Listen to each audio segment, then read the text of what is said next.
is balancing that goal, which they all share as members of the public at large and representatives of the community, with the ability of the community to sustain the schools from a financial perspective.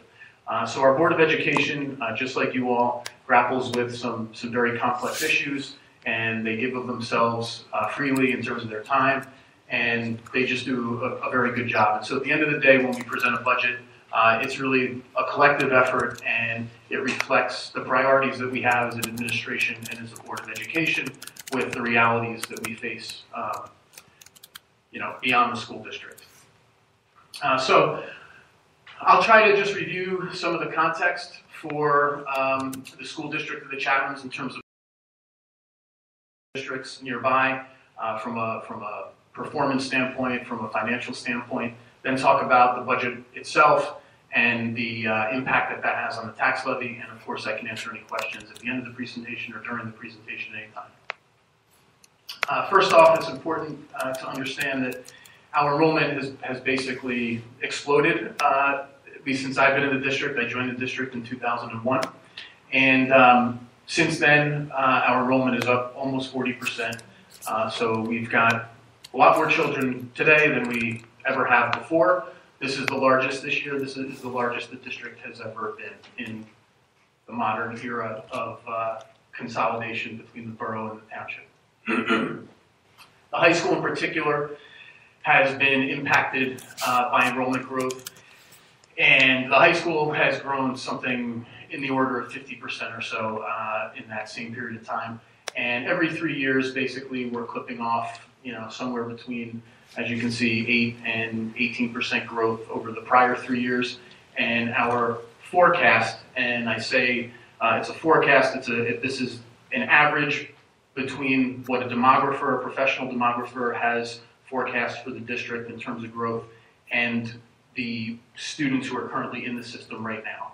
So this is a little bit conservative. The demographic report that we commissioned earlier this year actually has these numbers a little bit higher, but we're trying to be prudent and look at what the past history has been and figure out how many students we'll have as we look down the road.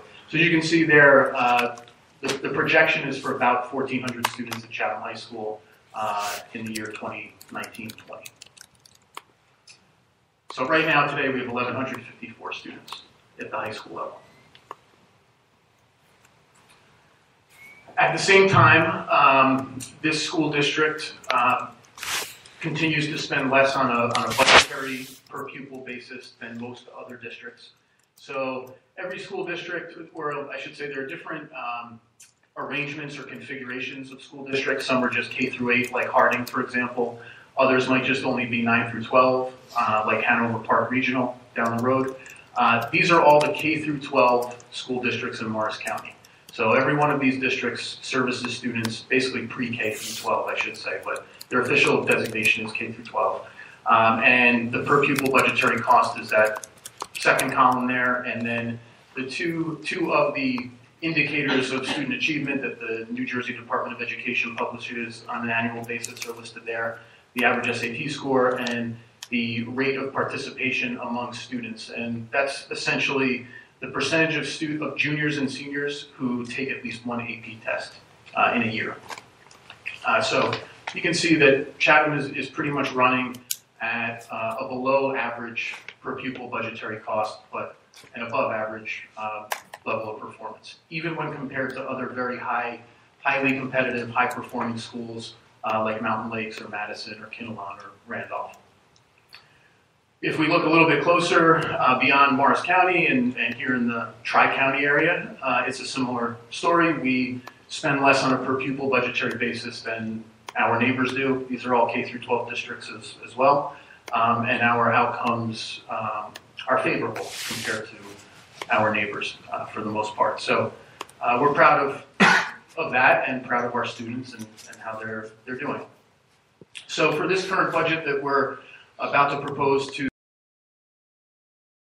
the first area of focus that we felt we needed to address was that of the enrollment at the high school, because as I say, it is projected to go up another 20% or so in the next 6 or 7 years. And the enrollment growth hits or puts pressure on 3 different areas in particular.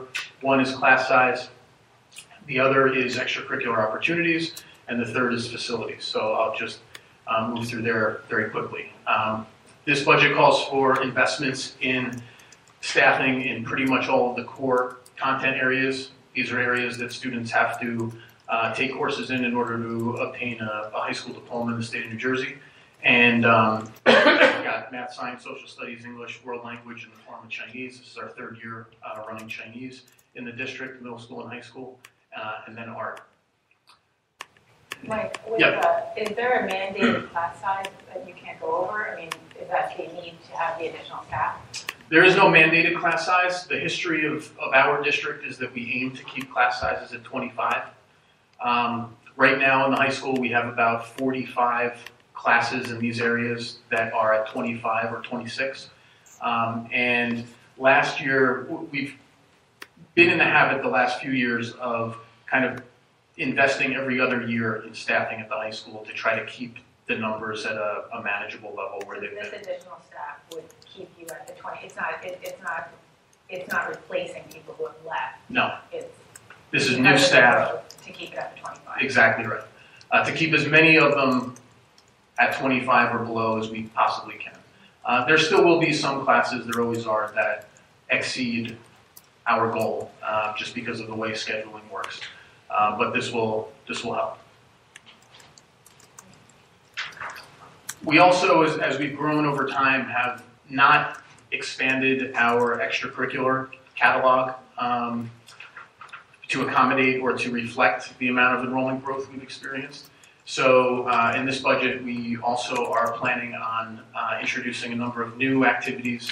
A number of them actually are already running on a voluntary basis, but in order to sustain them, we have to start funding them.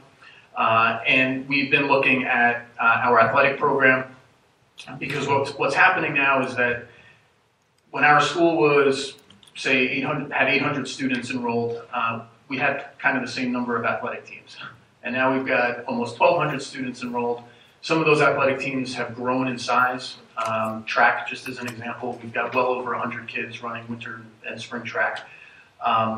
And so we both have a supervision issue in terms of some of the numbers that we have, and we also want to create some other opportunities for kids who just can't make teams, because you only can put 9 players on a baseball field at one time, and if you've got 40 kids who are interested in playing baseball, you have to look for alternatives for those kids. And we all believe that students should have multiple opportunities to be involved in the school environment. So that's the second area of investment, if you will. And then finally, 2 years back, as I'm sure most of you or all of you recall, we built a 4-classroom expansion on the back of the high school.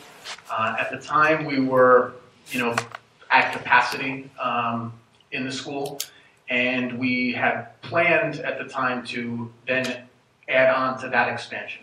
It was actually designed by the architect to allow for a second story to go on right on top of it. So we plan to carry out phase 2 of that expansion, add another 4 classrooms to the high school. If we do that next year, we're going to be tight. We'll be very tight in the building next year, but if we don't do that, by the 14-15 year, we'll be in pretty tough shape. So this number, however, is coming out of our capital reserve, and it does not impact the tax levy one way or the other.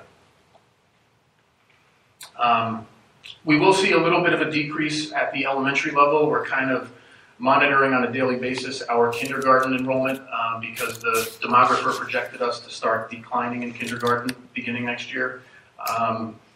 We're not seeing quite as much decline as we thought maybe we would, though we're hopeful that we'll be able to net some savings at the K-3 level as if the demographer is correct and as the enrollment starts to decline there.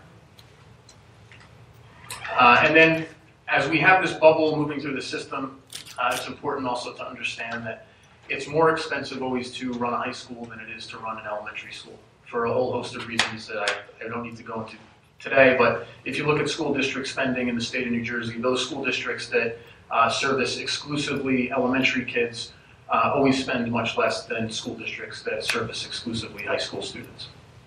you can see the difference there is about $2,000. And again, going back to the county, I'll plug in the state average for districts with enrollments of at least 3,500 students, and Chatham again is running about $2,000 below the state average in terms of per pupil budget cost. Second area of priority, or second priority, has to do with the proclamation that Nicole just read to start off the evening. Special education is an area where we have to use a lot of resources to service the students that require services that they need, and we always want to do whatever we can to help every student develop. We have been trying to set up more and more programs in our district to keep students from leaving our district. Anytime a school district sends a student out to another placement, it's very, very, very expensive.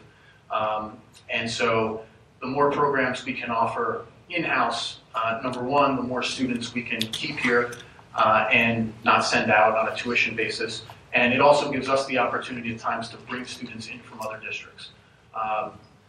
So we have a program for young children with autism at one of our elementary schools. We have a couple of preschools running. We integrated the preschool program 2 years ago to be a revenue generator for us so that regular education students can attend alongside special education students. And we continue to invest in staffing so that we can offset the costs or dodge the costs that we would have if we were sending students out of district and didn't have programs for them. Michael, could you just for illustrative purposes give us an idea of what the cost might be, total investment, whatever, were those children to be sent out of the district? Double? Oh, no. That price can range. I've got my BA here. We can go well over $100,000 for one student to go out of district, between transportation and the services, the therapies that some of those students require. Now, from our most expensive students, we still are not able to, we can't accommodate every kid and every need. But certainly, as we have the more we invest in staff that have expertise in behavioral modification, training, and students with autism and so forth, we can keep more of them in. I don't know if Peter, you wanted to add to that at all. Mike, just how is it that so out of district placements sort of are 40 children? Is it so broad that the children go to different places that have different specialties? Yes. The way it works? Yep, exactly. Yeah, and the spirit of federal legislation and state legislation in this area is that school districts have to do whatever they can to keep students in the least restrictive environment. That's the term. And that means that we want to be as inclusive as we can. We believe that that's good for the kids that we're dealing with. We believe that's good for all kids. But the guidepost, if you will, is least restrictive environment. So we're doing whatever we can to keep kids in the least restrictive environment, but we're basing all decisions on what the children need. Okay, so then we enter into the kind of the other, what I just discussed was really the base budget, if you will.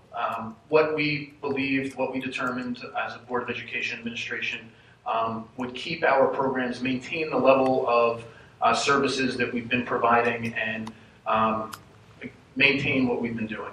So now I'm crossing into another area where we have 2 additional proposals on the ballot on Tuesday, and they are additional resources, additional items we believe would enhance what we're doing in the district and that we think are appropriate questions to ask. The first one has to do with school counseling staff, and right now we have about 1,300 students in our 3 K-3 buildings, and we have only 2 school counselors. So we want to add an elementary school counselor so that we can have 1 counselor per building. And it's one of those things where some people think of the term school counselor, they think, well, it's got to be high school, it's getting into college, it's all of that.